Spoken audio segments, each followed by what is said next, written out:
الا مگر تنفروا اگر تم بھاگ گئے فرار ہو گئے یعذبکم تمہیں عذاب دیا جائے گا عذابا علیما دردناک عذاب ویستبدل اور بدلے گا قوما دوسری قوم غیرکم تمہارے علاوہ ولا تضروه شیئا اور اس کو کوئی بھی تکلیف نہیں پہنچا سکتا واللہ علی کل شیء قدیر اور اللہ ہر چیز پر قادر ہے الا مگر تنصروه اس نے مدد کی اس کی فقط بے شک الا مگر نہیں تنصروه اگر تم مدد کرو گے فقط و بے شک نصرہ اللہ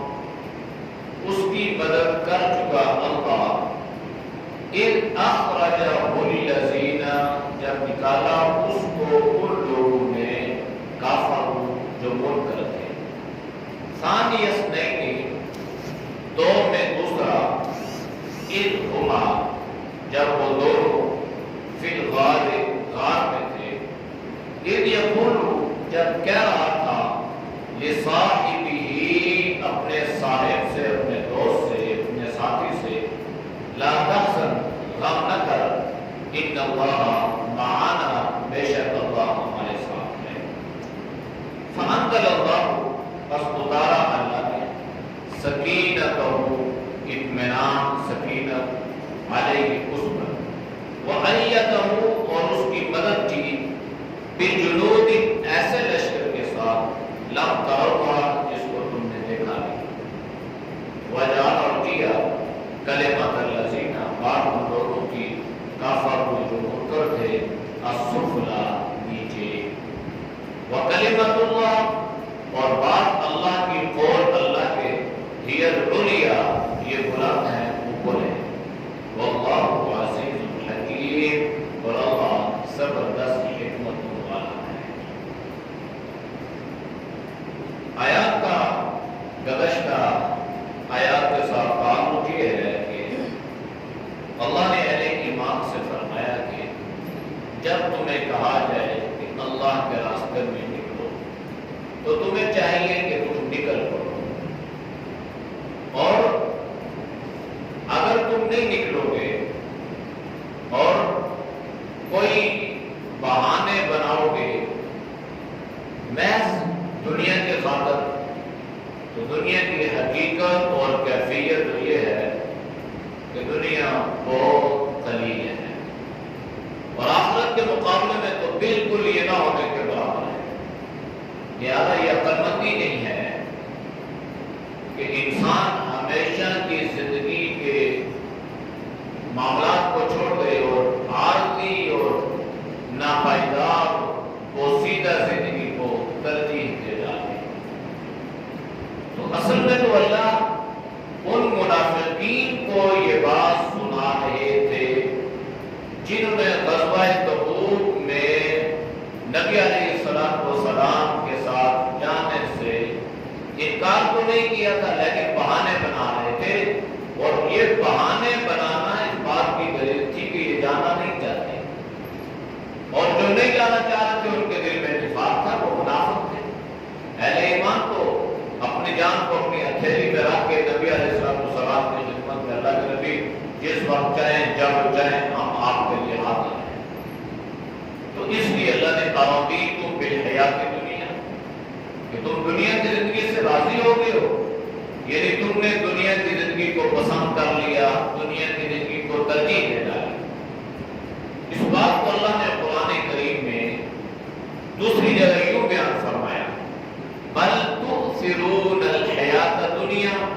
والآخرۃ خیر وابقیٰ بل نہیں بلکہ یعنی تمہیں کیا ہو گیا ہے تؤثرون الحیات الدنیا کہ تم دنیا کی زندگی کو ترجیح دیتے ہو دنیا کی زندگی کو فوقیت دیتے ہو حالانکہ صورت حال تو یہ ہے کہ والآخرۃ خیر وابقیٰ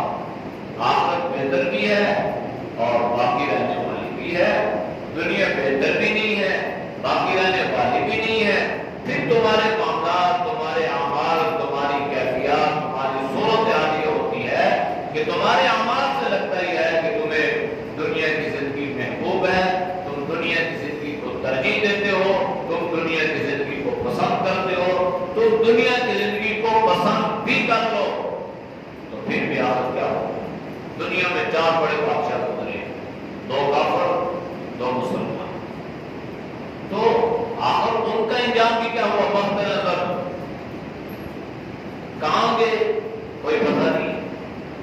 قطب الدین ایبک ایشیا کا بڑا بادشاہ گزرا ہے، اور اس کی کیفیت یہ ہوتی تھی، تاریخ میں لکھا ہے کہ اس کا حکم نکلتے ہی فوج میں بھگدڑ مچ جایا کرتی تھی، اور ہٹو بچو کی سنائی کہ بھائی بادشاہ ہے، راستوں پہ فوج کھڑی ہو گئی، پولیس کھڑی ہو گئی، اور ایک عجیب سا سما بن گیا، بھگدڑ مچ گئی، بادشاہ بادشاہ۔ آج اس کی قبر لاہور انارکلی میں موجود ہے، بالکل کھنڈران حیران سنسان۔ بادشاہ اتنا بڑا ہے، پورے ایشیا پر اس نے حکومت کی اور صورت حال کی ہے۔ تو اس لیے اللہ نے فرمایا کہ یہ دنیا کی زندگی کیا ہے؟ عزت ملے گی تو بھی تھوڑی، شہرت ملے گی تو بھی تھوڑا، دولت ملے گی یا دولت رہے گی یا تم رہو گے، دونوں میں سے کوئی ایک نہیں رہے گا۔ اس لیے اللہ بتانا یہ چاہتے ہیں کہ اس دنیا کی وجہ سے اللہ کے احکامات کو نظر انداز نہیں کر رہا، اللہ کے احکامات کو ترجیح دینی ہے۔ اللہ کا آرڈر، نبی علیہ السلام کا پیغام، میسج، اس کو فوقیت دینی ہے کہ ہم نے یہ کرنا ہے تاکہ ہماری آخرت بن جائے۔ دنیا بنے تو بھی ٹھیک ہے، نہ بنے تو بھی ٹھیک ہے، اس دنیا کی کوئی اتنی خاص اہمیت نہیں ہے کہ جس کے پیچھے لگ کے انسان اپنی آخرت برباد کرے۔ تو اللہ نے یہ فرمایا کہ إِلَّا تَنْفِرُوا يُعَذِّبْكُمْ عَذَابًا أَلِيمًا، اگر تم کیا کرو گے؟ بھاگ جاؤ گے، راہ فرار اختیار کرو گے، اللہ کے دین کی سربلندی کے لیے جان مال اولاد کی قربانی نہیں دو گے تو کوئی بات نہیں، تم بھاگ جاؤ، تم راہ فرار اختیار کر لو، تم اللہ کے لیے قربانیاں دینا چھوڑ دو، کیا اللہ کی شان کم ہو جائے گی؟ کیا اللہ کا دین نہیں پھیلے گا؟ کیا اللہ کا دین تمہارا محتاج ہے؟ فرمایا نہیں بھائی، یہ دین تمہارا محتاج نہیں ہے، تم اس دین کے محتاج ہو، اور اگر اللہ اس دین کے لیے تمہاری جان یا مال یا اولاد کی قربانی مانگتا ہے تو یہ مہنگا سودا نہیں ہے، یہ سستا سودا ہے۔ تھوڑی سی قربانی پر اللہ اتنا بڑا اجر اور اتنا بڑا صلہ فرماتا ہے۔ لہذا اللہ نے فرمایا إِلَّا تَنْفِرُوا يُعَذِّبْكُمْ عَذَابًا أَلِيمًا۔ پہلی چیز تو یہ ہے، اگر تم اللہ سے بھاگ سکتے ہو تو بھاگ جاؤ، تم بھاگ سکتے نہیں ہو، لہذا اس بھاگنے پر، تمہاری نیتوں پر اللہ تمہیں دردناک عذاب عطا فرمائے گا، ذلت امیز عذاب۔ اللہ دنیا میں بھی دے گا اور اللہ آخرت میں بھی دے گا، اور اللہ نے ان لوگوں کو دنیا میں بھی دیا اور آخرت کا ہمیشہ ہمیشہ کا عذاب ان کا مقدر اور ان کا نصیب۔ پہلی چیز تو یہ ہے۔ دوسری چیز اللہ نے یہ بیان فرمائی، وَيَسْتَبْدِلْ قَوْمًا غَيْرَكُمْ، بھائی اگر تم دین کا کام نہیں کرو گے تو نہ کرو، اور جو کر رہے ہیں وہ یہ نہ سمجھیں کہ ہم بھی اللہ پہ احسان کر رہے ہیں یا اللہ ہمارا ہوتا ہے۔ فرمایا نہیں، اگر تم نہیں کرو گے، تم جہاد کے لیے نہیں نکلو گے، تم دین کی سربلندی کے لیے نہیں نکلو گے، تو پھر اللہ تمہارے ساتھ کیا معاملہ فرمائے گا کہ وَيَسْتَبْدِلْ قَوْمًا غَيْرَكُمْ، اللہ تمہیں تبدیل کر کے اللہ تمہاری جگہ نئے لوگوں کو لے آئے گا۔ ہماری اللہ کو ضرورت نہیں، ہمیں اللہ کی ضرورت ہے، ہم اللہ کے محتاج ہیں، اللہ ہمارا محتاج نہیں ہے۔ اگر ہم دین کا کام کریں تو اس کو اللہ کی عطا سمجھیں، اس پہ اللہ کا شکر ادا کریں کہ اللہ نے چنا۔ اللہ اگر انتخاب نہ کرتا، اگر اللہ نہ چنتا، اور اگر اللہ ہمیں یہاں نہ بٹھاتا تو پھر ہم کیا کر سکتے؟ کتنے لوگ ہیں، کتنے مسلمان ہیں جو کلمہ پڑھنے کے باوجود وہ دین سے اللہ سے رسول اللہ صلی اللہ علیہ وسلم کی سنتوں سے غافل ہیں. زندگی بھر ایسے بھی لوگ ہیں، ایسے بھی مسلمان ہیں جنہوں نے قرآن نہیں کھولا، زندگی بھر قرآن نہیں کھولا. اس لیے بعض چیزیں ایسی ہوتی ہیں کہ جن پہ انسان اگر تنہائی میں غور کرے تو اللہ اسے شکر کی توفیق عطا فرماتی ہے. اور اس نعمت پر انسان اللہ کا شکر ادا کرے کہ اللہ تو نے ہمیں نمازی بنایا. انشاءاللہ جو اللہ نمازی بناتا ہے وہ اللہ اس کی نمازیں قبول بھی کرے گا انشاءاللہ. اگر اللہ ہمیں نہ بناتا تو کتنے لوگ ہیں جو نمازیں نہیں پڑھتے، ان کو آپ نے پیغام بھی دیا، ان کو دعوتیں بھی دی، ان کو اللہ کے احکامات بھی سنائے، ان کو وعیدیں بھی سنائی، لیکن جیسے مس نہیں. تو اللہ نے دل میں اللہ نے اپنا خوف پیدا فرمایا، پھر اللہ نے اس کی اہمیت عطا فرمائی، پھر اللہ نے یہ سوجھ بوجھ عطا فرمائی. تو یہ ایک حدیث جناب نبی کریم صلی اللہ علیہ وسلم نے فرمائی، آپ نے فرمایا کہ من یرید اللہ بہ خیرا یفقہہ فی الدین، کہ اللہ دنیا میں جس کے ساتھ خیر کا ارادہ فرمائے، بھلائی کا ارادہ فرماتا ہے، اللہ اسے دین کی سمجھ عطا فرماتا ہے. تو یہ اللہ نے ہمارے ساتھ خیر کا ارادہ فرمایا، اللہ نے ہمارے ساتھ بھلائی کا ارادہ فرمایا کہ اللہ نے ہمیں اپنے دین کے لیے، اپنے قرآن کے لیے، اپنے کلام کے لیے اور عظیم مقصد کے لیے اللہ نے ہمارا چناؤ کیا. اس پہ ہم سب کو اللہ کا شکر ادا کرنا چاہیے. اگر نہیں یستبدل قوما غیرکم، اللہ ہمیں تبدیل کرے گا. بھائی جاؤ اٹھو، تم دین کا کام کر کے اللہ پہ کوئی احسان کر رہے ہو، اللہ کو تمہاری ضرورت نہیں ہے. اللہ ہمیں اٹھا کے پھینکے گا اور ایسا ذلیل و رسوا کرے گا کہ ہم سب اٹھانے کے قابل نہیں رہیں. اعاذنا اللہ من ذلک، اس سے اللہ ہماری حفاظت فرمائے. ولا تضروا شیئا، اور تم کسی عمل سے اللہ کو کوئی نقصان نہیں پہنچا سکتے، اپنے اعمال سے اللہ کو ضرر نہیں پہنچا سکتے. واللہ علی کل شیء قدیر، اور اللہ ہر چیز پہ قادر ہے. اللہ جو چاہے جب چاہے جیسا چاہے وہ اللہ کر سکتا ہے. اب اللہ نے یہ تو جو صحابہ اہل ایمان تھے نا، ان کو تو واضح طور پہ اللہ نے جو سنانا تھا سنا دیا، اور انہوں نے بھی اپنے آپ کو نبی علیہ السلام کے سامنے بالکل پیش کروا دیا. کوئی ہیل حجت، کوئی بہانے صحابہ نے نہیں کیے. منافقین مختلف قسم کے بہانے تراشنے لگے اور انہوں نے ہر غزوہ پہ تراشے. غزوہ احزاب میں بھی انہوں نے عجیب باتیں کی نہ جانے کے لیے، بدر میں بھی جا کے آدھے واپس ہو گئے. تو یہ منافقین کا تو ہوتے رہا. اصل میں تو وہ مرنا نہیں چاہتے تھے اور انہیں پتا تھا کہ ہمارے تو اپنا کام ہے، اس لیے کہ ایمان تو آیا نہیں ہے، بس ظاہری طور پر کچھ دنیاوی حصول کے لیے انہوں نے اپنے آپ کو ایسے لباتے میں چھپایا ہوا تھا. تو اب جو منافقین تھے ان کا بھی ذکر ہو گیا. اب اللہ سب لوگوں کو یہ سنا رہا ہے، صحابہ کو بھی، کہ کوئی یہ نہ سمجھے کہ میں نبی علیہ السلام کے ساتھ گیا یا میں نے آپ کا ساتھ دیا یا میں آپ کے ساتھ غزوہ میں شریک ہوا تو میں نے آپ کی مدد کی، میں نے آپ پہ کوئی شاید احسان کیا. اللہ نے فرما دیا نہیں. الا تنصروہ، اگر تم اس کی مدد نہیں کرو گے، رسول کی مدد اگر تم نہیں کرو گے، چاہے وہ ایمان والے ہو، چاہے وہ منافقین ہو، چاہے کوئی بھی ہو، اللہ نے مطلق الا تنصروہ، اگر تم اس کی مدد نہیں کرو گے تو نہ کرو. فقد نصرہ اللہ، بے شک اللہ اس کی مدد کر چکا. نصرہ اللہ، اللہ نے رسول کی مدد کی. مدد تو اللہ ہر وقت کرتا ہے، لیکن بعض خاص مواقع ایسے آتے ہیں جہاں اللہ کی مدد کی نصرت یا مشاہدہ انسان اپنی آنکھوں سے کرتا ہے.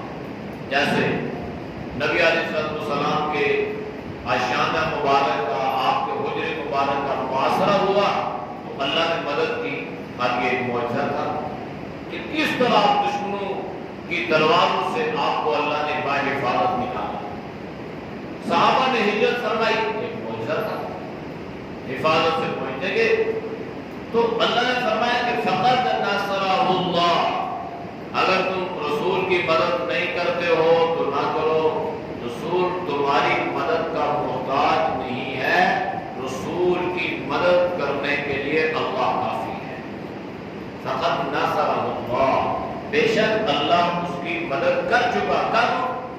اذ اخرجہ الذین کفروا، جب رسول کو نکالا کافروں نے، جب آپ کو وطن سے بے وطن کیا گیا، جب آپ کو اپنے گھر سے بے گھر کیا جا رہا تھا اور یہ دشمن تلواریں لے کے کھڑے تھے کہ آپ باہر نکلیں گے تو ہم آپ پر ٹوٹ پڑیں گے اور آپ کو نعوذ باللہ قتل کر دیں گے، اور رات کی اس گلشان میں اتنے تلواریں، اتنے افراد، اتنے سردار، تو کسی پر کوئی قصاص تو نہیں آئے گا، سب مل کر دیت ادا کر دیں گے اور ہماری جان بچ جائے گی۔ یہ کفر کی سوچ ہے، یہ کفر کی تدبیریں ہیں، ان کے اپنے منصوبے ہیں، یہ دین کو مٹانا چاہتے ہیں شروع سے، پہلے دن ہی سے۔ لیکن اللہ تو دین کو بڑھانا چاہتا ہے، اللہ تو دین کو باقی رکھنا چاہتا ہے، پھر ہوتا وہی ہے جو اللہ چاہتا ہے۔ وہ مکر اللہ، وہ لوگ بھی تدبیر کر رہے تھے، وہ لوگ بھی سازشیں کر رہے تھے، تدبیر کر رہے تھے، اور اللہ بھی تدبیر فرما رہا تھا۔ واللہ خیر الماکرین، اور اللہ کی تدبیر ہی بہترین تدبیر ہے۔ ان کے سارے منصوبے، ساری سازشیں اللہ نے خاک میں ملا دی اور ان کے سارے عزائم کو اللہ نے ناکام فرما دیا۔ تو اللہ نے فرمایا کہ اس پس منظر کو ذرا سامنے رکھو کہ جب رسول اکیلا تھا، ابھی تو یہ 30,000 کا لشکر تبوک میں جا رہا ہے نا، اور ایک وقت وہ بھی تھا جب رسول رات کی تنہائی میں اپنے گھر سے اکیلا نکلا، اور صورتحال یہ تھی کہ ہر طرف آپ کی انتظار میں کافر دشمن گھات لگائے بیٹھا ہوا تھا کہ کب نکلیں گے اور میں ان پہ ٹوٹ پڑوں گا۔ ان حالات میں اللہ نے فرمایا کہ ان کی مدد کر چکا۔ ثانی اثنین، دوسرے میں دو یا دو میں دوسرا، اذ ہما فی الغار، جب وہ دونوں غار میں تھے۔ غار ثور، یہ پورا ہجرت کا اللہ کے نبی صلی اللہ علیہ وسلم نے جو ہجرت فرمائی، آپ نکلے، حضرت ابو بکر صدیق رضی اللہ تعالی عنہ کے گھر تشریف لے گئے، تو یہاں سے آپ کا یہ سفر شروع ہوا۔ اب جب یہ لوگ انتظار میں ہیں کہ یہ باہر نکلیں گے تو باہر تو نہ نکلے، اب دروازہ توڑا یا کوئی بھی بات ہوئی تو بستر زور سے گزار لیں، تو آگے حضرت علی رضی اللہ عنہ، تو علماء نے ٹھیک نقطہ لکھا ہے کہ حضرت علی رضی اللہ تعالیٰ عنہ سے جب ابو جہل نے پوچھا کہ بھائی رسول اللہ کدھر گئے، اس نے تو اپنے انداز سے پوچھا ہوگا نا، تو حضرت علی نے کیا عجیب جملہ فرمایا، فرمایا جہاں جانا تھا وہاں گئے۔ فرمایا کدھر گئے، کہاں جانا تھا، جہاں جانا تھا۔ ابو جہل نے کہا اچھا یہ تو نہیں بتائے گا، زیادہ میری ذہن میں بات آ رہی ہے کہ وہ کہاں گیا ہوگا۔ تو ابو جہل نے کہا کہ آؤ چلتے ہیں ابو بکر کے گھر۔ ابو بکر کے گھر پہنچے تو حضرت ابو بکر صدیق رضی اللہ تعالی عنہ کی بیٹی حضرت اسماء رضی اللہ عنہ، ان سے پوچھا تیرا ابا کہاں ہے؟ جہاں ہے وہاں ہے، کہاں ہے؟ جہاں ہے وہاں ہے۔ لیکن صحابہ میں صداقت دیکھیں کہ بات بھی ہو رہی ہے، جھوٹ بھی نہیں ہے۔ اگر یہ کہتی کہ مجھے نہیں پتا، یہ تو جھوٹ ہو جاتا، اور اگر کہ ایسا جھوٹ بولنے کی شریعت نے اجازت بھی دی ہے، یا اگر کسی فوجی سے کوئی آدمی پوچھے نا کہ فلاں کا ہے اور فوجی یا سپاہی اس کو غلط بتائے تو یہ اس کے لیے جائز ہے، اس لیے کہ یہ اس کی جو ہے وہ ایک اس کے جاسوس کا یا اس کے جو ہے حفاظت کا ایک طریقہ کار ہے کہ وہ اس اس طرح کی باتیں بتاتے نہیں ہیں کہ بھائی وہ سچ بتاتے ہیں فلاں ادھر ہے فلاں ادھر ہے. انہوں نے فرمایا کہاں ہے؟ تو حضرت ابوبکر صدیق راستے میں جا رہے تھے نا تو ایک آدمی سے ملاقات ہوئی. تو آدمی نے پوچھا حضرت ابوبکر کو پہچان لیا تو یہ کون ہے؟ تو حضرت ابوبکر نے فرمایا یہ وہ آدمی ہے جو مجھے جس کے ذریعے سے مجھے اللہ نے ہدایت عطا فرمائی. اگر یہ بتاتے ہیں کہ یہ تو وہ ہے تو یہ تو سارے لوگ ان کی تلاش میں تھے. اور اگر یہ بتاتے ہیں کہ میں نہیں جانتا تو یہ بات تو ہو سکتی نہیں تھی. تو کیسا صداقت والا جملہ اللہ نے, یہ سارا کہانا ہی اللہ نے صداقت والا چنا تھا کہ ہر جگہ سچائی سچائی. تو یہاں سے دیکھیں کہ ادھر حضرت علی رضی اللہ تعالیٰ عنہ نے دشمن کو جو ہے وہ مصروف رکھا. حضرت علی سوئے میں, دشمن سوچ رہا سوئے ہوئے, رسول اللہ سوئے ہوئے, تو حضرت علی دشمن کو مصروف رکھنے کا ذریعہ بن جاتے ہیں. تو حضرت ابوبکر صدیق رضی اللہ تعالیٰ عنہ رسول اللہ کو لے کر رات کی تنہائی میں نکلتے ہیں. تو چلتے چلتے ذہن میں ایک بات آتی ہے. فرمایا کہ یہ جو لوگ ہیں تو ہمارا پیچھا کریں گے, لہذا مکہ کے کھوجی کھوج لگانے والے اتنے تیز جاسوس ہوتے تھے کہ وہ چلنے والوں کے پاؤں کی کھوج لگایا کرتے تھے کہ یہ کتنے آدمی گئے ہیں, کتنے قدم لگے ہیں. حضرت ابوبکر نے فرمایا لوگ تو بڑے تیز ہیں, لہذا کیا کرتے ہیں؟ انہوں نے فرمایا رسول اللہ کو یہ چاہتا ہوں کہ میں آج آپ کو اپنے کندھے پہ اٹھاؤں. تو حضرت ابوبکر صدیق رضی اللہ تعالیٰ عنہ نے رسول اللہ صلی اللہ علیہ وسلم کو اپنے کندھے مبارک پر اس لیے اٹھایا, ذہن میں نیت تو ہوگی چلو نبوت ابوبکر کے کندھے پہ آ جائے, لیکن ظاہراً یہ فرمایا کہ اللہ کے نبی میں یہ چاہتا ہوں تاکہ دشمن کو ہمارے یہ احساس نہ ہو کہ یہاں سے دو آدمی گئے ہیں, جب ہم آپ میرے کندھے پہ ہوں گے تو ایک ہی آدمی کا احساس ہوگا کہ ایک آدمی گیا اور وہ ہم دونوں کو ڈھونڈیں گے.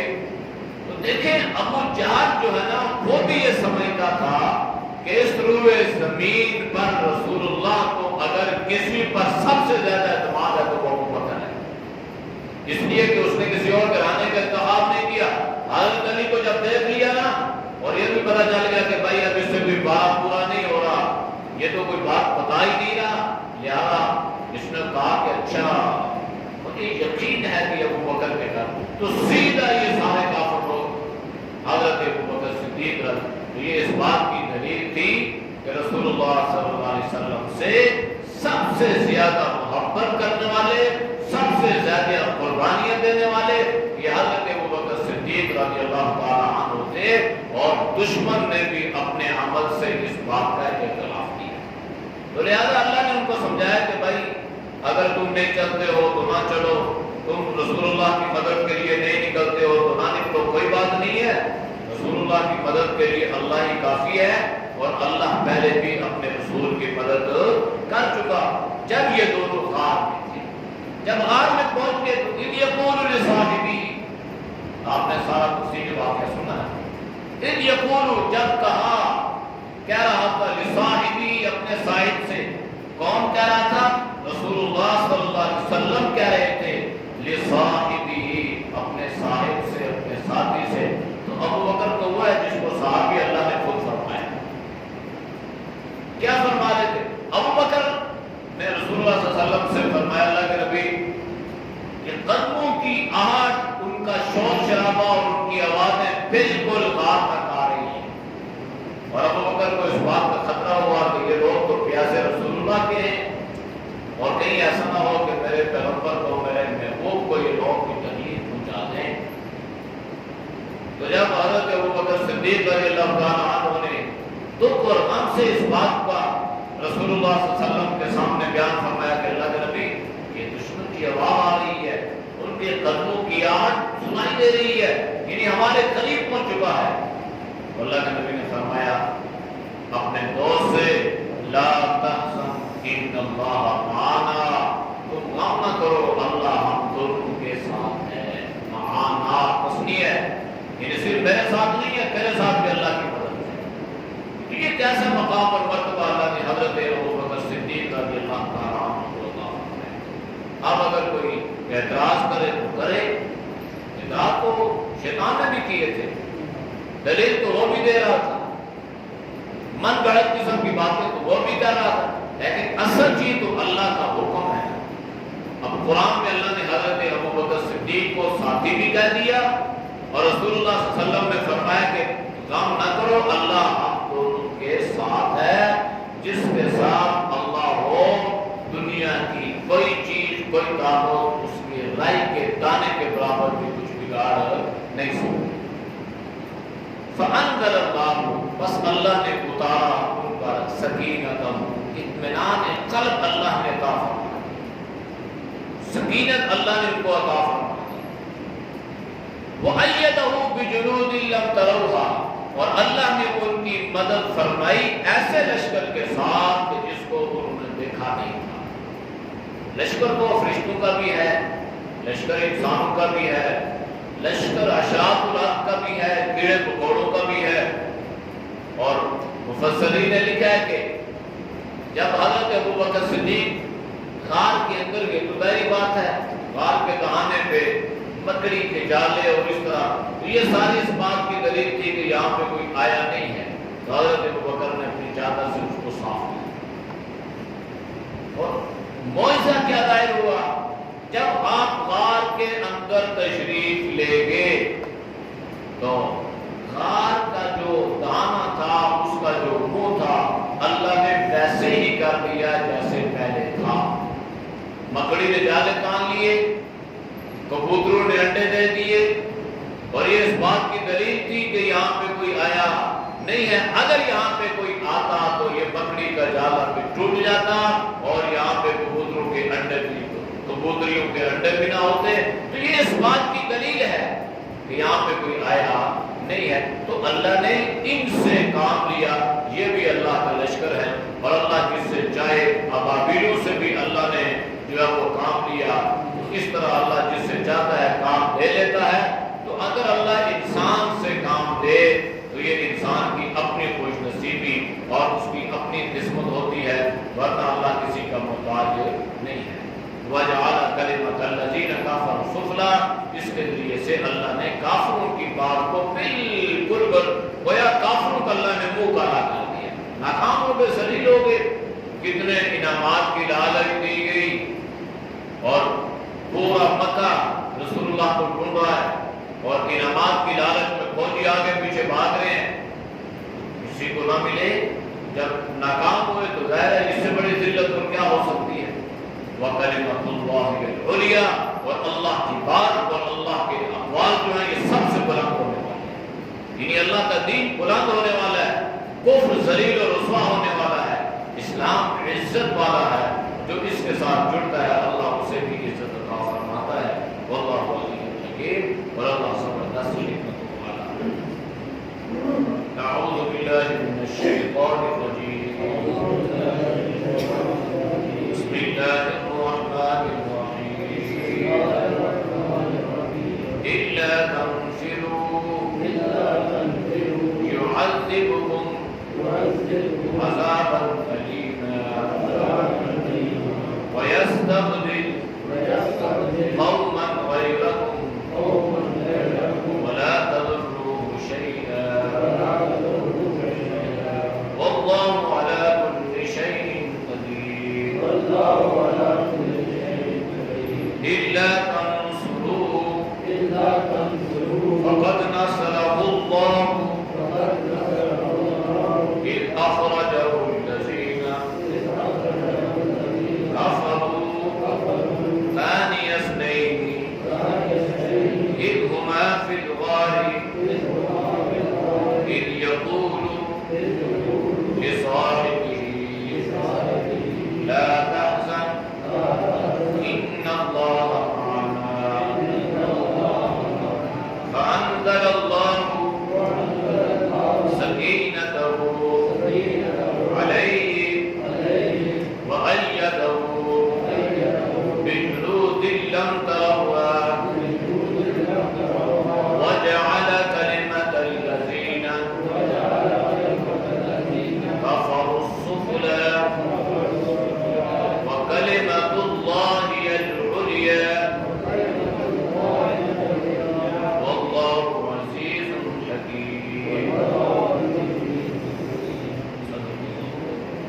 یا اللہ ہم سے حفاظت فرما، یا اللہ ہمیں اعمال کی توفیق نصیب فرما، یا اللہ برے اعمال سے، برے انداز سے، برے راستوں سے، برے شعبوں سے، یا اللہ ہم سب کے حفاظت فرما، یا اللہ ہم سب کو یا اللہ دین کے ساتھ کرنے کے لیے قبول فرما، دین کی محنت کے لیے قبول فرما، یا اللہ ہم تیرے ہی محتاج ہیں، اللہ تم سب کو اپنا ہی محتاج بنا، غیروں کی محتاجی سے اللہ تم سب کی حفاظت فرما، یا اللہ امت مسلمہ کے ہاتھ میں رحم فرما، یا اللہ جو یہود و حنود یا اللہ امت مسلمہ کے خلاف سازشوں کا سر بیکار ہے، اللہ ان کی سازشوں کو اللہ ان کے عزائم کو ناکام فرما، یا اللہ مسلمانوں کی مدد و نصرت فرما، یا اللہ ہم سب کی مدد و نصرت فرما، یا اللہ ہم سب کو صحت ایمان والی زندگی نصیب فرما، تقوی طہارت والی زندگی نصیب فرما، صلی اللہ تعالی علیہ وسلم وعلی آلہ وصحبہ اجمعین برحمتک